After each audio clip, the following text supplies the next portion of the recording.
اچھا اب آتے ہیں مردوں اور عورتوں کے سجدے میں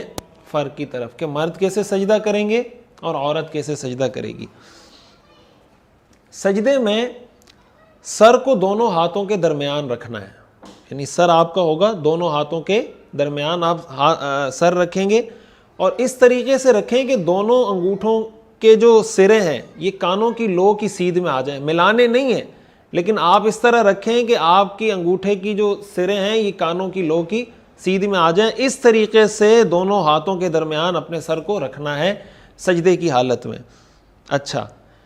دوسرا کام یہ کرنا ہے کہ دونوں ہاتھ بالکل سیدھے رکھنے ہیں، یعنی نہ ایسے رکھنے ہیں نہ ایسے رکھنے ہیں، ہاتھ سیدھے رکھنے ہیں، قبلہ رخ، انگلیوں کا رخ قبلے کی طرف ہونا چاہیے۔ تیسری بات یہ ہے کہ کوہنیاں زمین سے اٹھی ہوئی ہونی چاہیے، یعنی کوہنیاں زمین پہ لگی ہوئی نہ ہو، زمین سے اٹھی ہوئی ہوں، زمین سے اٹھی ہوئی ہو، زمین پہ لگی ہوئی نہ ہو۔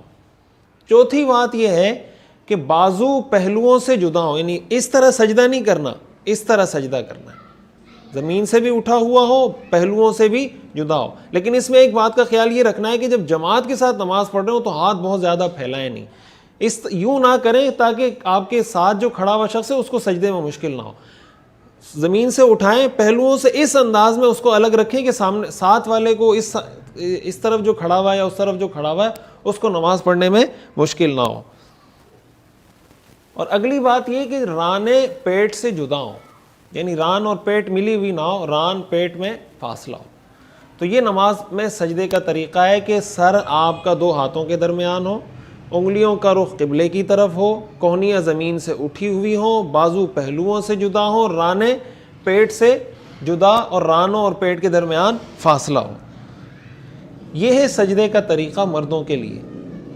اور سجدے میں اس چیز کا لحاظ رکھنا ہے کہ پورے سجدے میں ناک اور پیشانی دونوں زمین پر لگی رہنی چاہیے،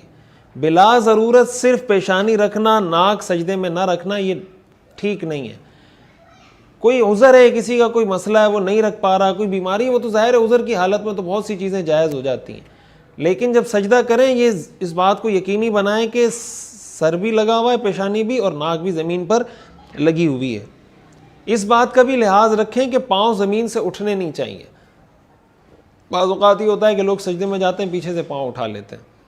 یہ بھی مکروہ ہے نماز میں، اس لیے کہ حدیث میں آتا ہے انسان جب سجدہ کرتا ہے 7 ہڈیوں پر کرتا ہے،